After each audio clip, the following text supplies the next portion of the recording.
کا شوق نہیں ہے، مجھے اس قوم کے نعروں سے کوئی دلچسپی نہیں ہے، اس لیے کہ جو رات کو نعرے لگائیں کہ غلامی رسول میں موت بھی قبول ہے، اور اسی جلسے کی صبح فجر میں سوتے پڑے رہیں، تو میں سمجھتا ہوں کہ زبان کچھ کہہ رہی ہے، عمل کچھ کہہ رہا ہے۔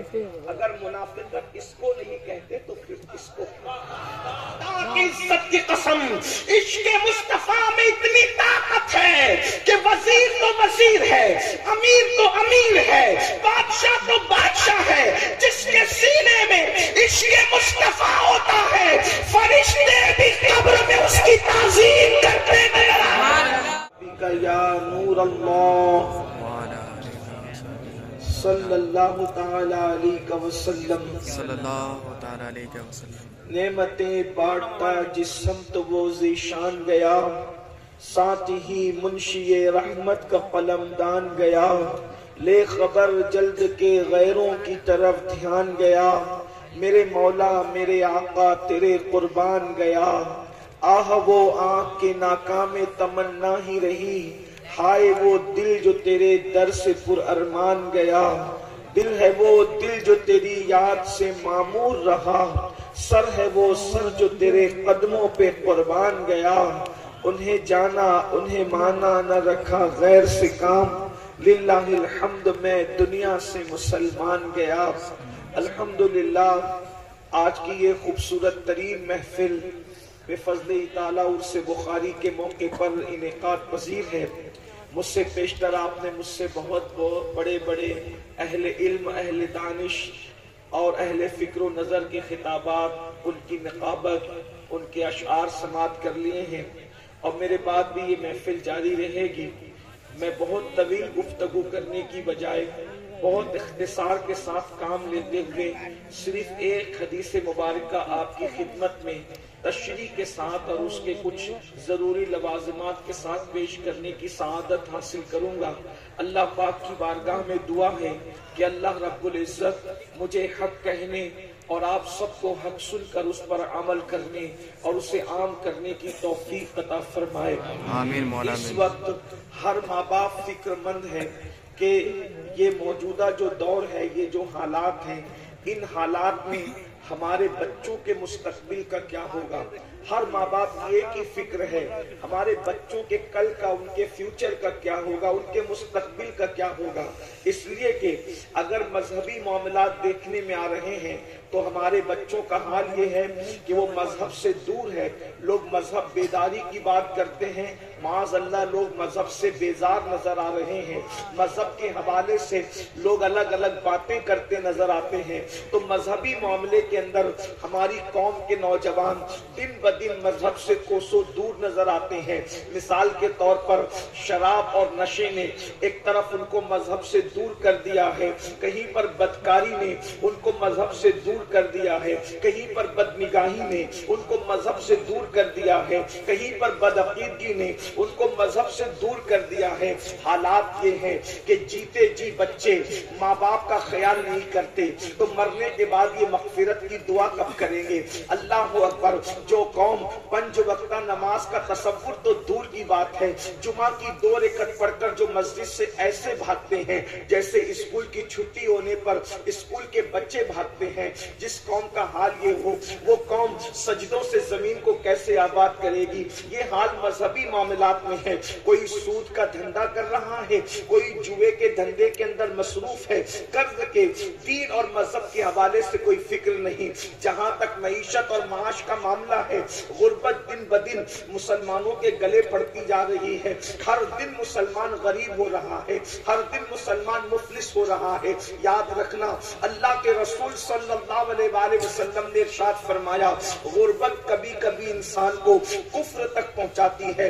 دنیا کا منصوبہ ہے پہلے مسلمانوں کو غریب کرو اور اس کے بعد پھر روٹی دے کر ان کا ایمان چھینو۔ میرے پیارے آقا علیہ الصلوۃ والتسلیم کے پیارے دیوانوں، یہ جو پوری دنیا کے اندر کہیں جنگیں مسلط کی جا رہی ہے، فسادات کیے جا رہے ہیں، جو معاملات کیے جا رہے ہیں، آپ دیکھ لیں ایک منظم سازش ہے قوم مسلم کو غریب کر دیا جائے۔ جائے, قوم مسلم کو مفلس کر دیا جائے, اس لیے کہ سب کا ایمان بلال حبشی کی طرح تو نہیں ہو سکتا. اللہ اکبر, کہ غربت کی چکی میں پسنے کے بعد بھی اللہ اللہ خون تو بہا سکتے ہیں مگر ایمان کا سودا نہیں کر سکتے. اسی لیے تو آپ دیکھیں سب سے زیادہ یہ بات کہنے کی نہیں, لیکن اگر جلسوں میں نہ کہیں تو پھر کہاں گئے آپ, ہمیں ملتے کہاں ہیں. اللہ اکبر, سب سے زیادہ لوجوں میں اگر کسی کی بچیاں بک رہی ہے تو وہ کلمہ پڑھنے والوں کی بچیاں بک رہی ہے. اللہ اکبر, پوری دنیا کا سروے کر لیں آپ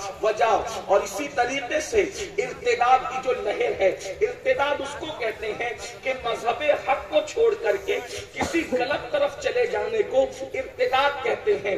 بچیاں اگر ارتداد کی طرف جا رہی ہے, سب سے بڑی وجہ غربت ہے, سب سے بڑی وجہ مفلسی ہے. سگنلوں پر بیٹیاں اگر برقع پہن کر کے بھیک مانگ رہی ہے تو غربت اس کی سب سے بڑی وجہ ہے. اللہ اکبر, آنے والے دنوں کا مقابلہ کیسے کریں گے پتا نہیں, آپ اور ہم رہیں گے یا نہ رہیں گے, لیکن ہماری قوم تو رہے گی, ہماری نسل تو رہے گی, ہمارے بچے تو رہیں گے. اللہ اکبر, حالات یہ ہیں کہ چپل اور جوتے سلنے والوں سے زیادہ علمی معیار قوم مسلم کا گر چکا ہے. بیت الخلا صاف کرنے والوں سے زیادہ علمی معیار قوم مسلم کا گر چکا ہے. یہ رونا ہے جو سب روتے ہیں, علاج کیا ہے؟ آخر ہم اپنے بچوں کو کیا دیں, کیا سکھائیں کہ ہمارے بچے دوسری قوموں کے شانہ بشانہ کھڑے رہیں. اس لیے کہ بیماری کا ڈنڈورا بہت پیٹ چکے ہیں, بیماری کا رونا بہت رو چکے ہیں. علاج کی طرف آئیں تو آئیے میں اب آپ کے سامنے علاج پیش کرتا ہوں. میں کون ہوتا ہوں علاج پیش کرنے والا؟ طبیب روحانی مصطفیٰ کریم رؤوف الرحیم صلی اللہ علیہ وآلہ وسلم نے علاج پیش کیا ہے. بہت لمبا چوڑا نہیں ہے, صرف 3 باتوں کی طرف حضور نے اشارہ فرمایا ہے. وہ 3 باتیں پڑھ کر میں اپنی گفتگو کو مکمل کروں گا. گفتگو طویل بھی ہوتی ہے تو لوگ بھول جاتے ہیں, اس لیے آپ کو گفتگو یاد نہیں, میں اختصار سے کام لیتے ہوئے رخصت ہو جاؤں گا, لیکن آپ سب کی توجہ چاہتا ہوں. پھر کہتا ہوں, کوئی خطابت کرنے نہیں آیا, صرف اور صرف دل کا درد آپ کے دلوں کے دروازے پر انڈیلنے کے لیے آئے ہیں. شاید کہ تیرے دل میں اتر جائے میری بات. اتنا بڑا مجمع ہے بنگال کی سرزمین پر, اگر اتنے ہی لوگوں میں انقلاب پیدا ہو جائے تو پورے بنگال کے اندر انقلاب پیدا ہوگا. اس لیے کہ انقلاب کے لیے بہتوں کی ضرورت نہیں ہوتی. بدر میں 313 انقلابی تھے, اللہ اکبر, کربلا میں 72 انقلابی تھے, مگر اندازہ تو فرمائیں چند لوگوں کے بدلنے سے زمانے نے کیسا انقلاب دیکھا. اس لیے میری گزارش ہے توجہ کے ساتھ سننا, اور اگر آپ انجوائے کے لیے آئے ہیں, دل بہلانے کے لیے آئے ہیں تو پھر آپ کی اپنی مرضی ہے, لیکن اگر واقعی آپ درد دل سننے کے لیے آئے ہیں تو آئیے اپنے بچوں کو ہمیں 3 باتیں سکھانی ہوگی. اور میں نہیں کہہ رہا ہوں, اللہ کے رسول صادق و مصدوق مصطفیٰ کریم رؤوف الرحیم صلی اللہ علیہ وآلہ وسلم نے ارشاد فرمایا, اپنی اولاد کو 3 باتیں سکھاؤ, اور 3 باتیں سکھانے کا حکم دیا. نمبر 1, اللہ کے رسول صلی اللہ علیہ وآلہ وسلم فرماتے ہیں اپنے بچوں کو اپنے نبی کی محبت پہلے نمبر پر سکھاؤ. اپنے بچوں کو اپنے نبی کی محبت پہلے نمبر پر سکھاؤ. اللہ اکبر, دیکھو 3 باتوں میں پہلی بات رسول اللہ کی محبت, حضور علیہ السلام کا عشق اپنے بچوں کو سکھاؤ. اللہ اکبر, مائیں اور بہنیں بھی یہاں پر موجود ہیں, میں ان سے بھی گزارش کرتا ہوں, اگر چاہتے ہو کہ تمہارے بچے آگے چل کر کے بھیک نہ مانگے, تمہارے بچے رسوا نہ ہو, تمہارے بچے ذلیل نہ ہو, تمہارے بچے قوموں کی آنکھوں میں آنکھیں ڈال کر کے مقابلہ کر سکے, تمہارے بچے ایک ناقابل تسخیر قوت بن کر لوگوں کے سامنے ابھرے, تو اپنے بچوں کو عشق مصطفیٰ کا جام پلاؤ, محبت رسول کا جام پلاؤ. آپ سوچیں گے یہ عشق آخر کون سی چیز ہے, محبت رسول کیا چیز ہے؟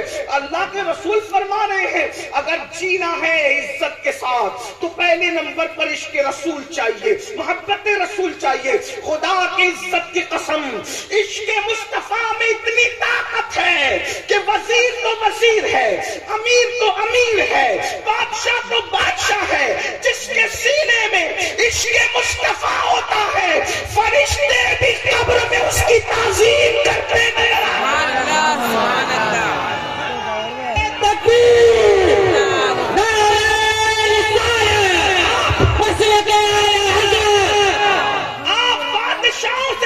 وصول کرنا چاہ رہے ہو, وزیروں سے تعظیم وصول کرنا چاہ رہے ہو, آپ سیاسی لیڈروں سے تعظیم وصول کرنا چاہ رہے ہو, خدا کی عزت کی قسم جسے منکر نکیر کہتے ہیں, اگر عشق والا سینہ دل میں لے جاؤ گے تو فرشتے بھی عشق کرتے, فرشتے بھی تعظیم کرتے نظر آئیں گے. میرے امام اہل سنت کے امام کہتے ہیں نکیرین کرتے ہیں تعظیم میری, نکیرین کرتے ہیں تعظیم میری, فدا ہو کے تجھ پہ یہ عزت ملی. سبحان اللہ سبحان اللہ.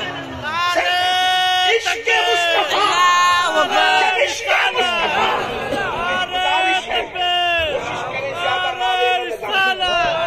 میں نعرے کا مخالف نہیں, ٹائم بچا دیتا کہ شبیر بھائی کو زیادہ وقت مل جائے, تھوڑا سا ٹائم بچا دیں, اس لیے کہ مجھے اس کا خیال رہتا ہے کہ مجھ سے پہلے جو آئے ہیں وہ بھی میری ہی طرح مہمان ہے, اور میرے بعد جو آنے والے وہ بھی میری ہی طرح مہمان ہے, کسی کی حق تلفی نہ ہو, اس لیے میری گزارش ہے ٹائم بچا, صرف سن لیں گے آپ. کہیں بہت زیادہ ضرورت ہو تو الگ بات ہے, ورنہ مجھے بے سوز نعروں سے کوئی شوق نہیں ہے, اس لیے کہ بے سوز نعرے جو رسمی ہے وہ کبھی کچھ نہیں کر سکتے, تو اس لیے مجھے بے سوز نعرے نہیں بلکہ عملی نعروں کی ضرورت ہے. سوز کے ساتھ نعروں کی ضرورت ہے, اور جس قوم کے اندر فجر میں اٹھنے کا شوق نہیں ہے مجھے اس قوم کے نعروں سے کوئی دلچسپی نہیں ہے. اس لیے کہ جو رات کو نعرے لگائیں کہ غلامی رسول میں موت بھی قبول ہے, اور اسی جلسے کی صبح فجر میں سوتے پڑے رہیں, تو میں سمجھتا ہوں کہ زبان کچھ کہہ رہی ہے, عمل کچھ کہہ رہا ہے. اگر منافقت اس کو نہیں کہتے تو پھر اس کو. میں آپ کو کوئی گالی دینے نہیں آیا, لیکن میری گزارش ہے کہ اپنے اعمال دیکھو اور اپنی زبان دیکھو. بڑی باتیں کرنے میں سنی بہت آگے ہے, بڑی معذرت کے ساتھ کچھ لوگوں کو تکلیف ہوتی ہے کہ ہم لوگ تھوڑا سا زیادہ بول جاتے ہیں, لیکن جب قوم کے جسم پہ ناسور ہو جائے تو پھر نشتر کے سوا کرے کیا. آپ کو گلکن تو نہیں دے سکتے نا, پھر نشتر ہی لگانا ہوگا, اور جو نشتر لگاتا ہے وہ دشمن نہیں ہوتا. تو بات سن لے توجہ کے ساتھ, آپ کی محبتوں کی قدر کرتے لیکن تھوڑا ٹائم بچائیں. اللہ اکبر, عشق کتنا طاقتور ہے, جو فرشتوں سے عزت کروا دے اسے عشق رسول کہتے ہیں. تو دنیا کیوں عزت نہیں کرے گی. اب یہاں ایک بات عرض کرنا چاہتا ہوں, جب عشق فرشتوں سے عزت کروا لیتا ہے تو اگر آج دنیا ہماری عزت نہیں کر رہی ہے تو اس کا مطلب کہیں نہ کہیں ہم عشق رسول میں کمزور وقت ہوتے ہیں. عشق کی بات تو ہو رہی ہے, عشق کی واردات کہاں ہے. باتیں بہت ہے, واردات قلبی کیا ہے, قلب کی کیفیت کیا ہے. اللہ اکبر, اگر آپ کو کہوں عشق اگر ہو جائے تو پھر جانور بھی عزت کرتے ہیں. عشق اگر ہو جائے تو جانور بھی عزت کرتے. کوئی کہانی قصے کی بات نہیں, حقیقتیں ہیں. عشق ناقابل تسخیر قوت کا نام ہے. ایک بات یاد رکھنا, کروڑوں ہتھیار کی قوت وہ کام نہیں کر سکتی جو عشق کی قوت کام کرتی ہے. اس لیے کہ ہتھیار اٹھتے ہیں تو کافر کٹتے ہیں, اور عشق جب اٹھتا ہے تو پھر کافر بھی ایمان میں داخل ہونے کا شرف حاصل کر لیتے ہیں. کیا تمہیں نہیں پتا ایک عاشق ہندوستان آیا تھا, کسی کے منہ پہ تماچا بھی نہیں مارا, اور 90 لاکھ کو عاشق رسول بنا. سبحان اللہ سبحان اللہ سبحان اللہ. تکبیر, نعرہ رسالت, فیضان غریب نواز. 90 لاکھ کو ایمان کی دولت دی, 90 لاکھ کو عاشق رسول. اور میں چیلنج کرتا ہوں بنگال والوں, غریب نواز میں کسی کو تماچا مارا ہو تو بتا دو, بغیر تماچا مارے ہوئے اگر 90 لاکھ کو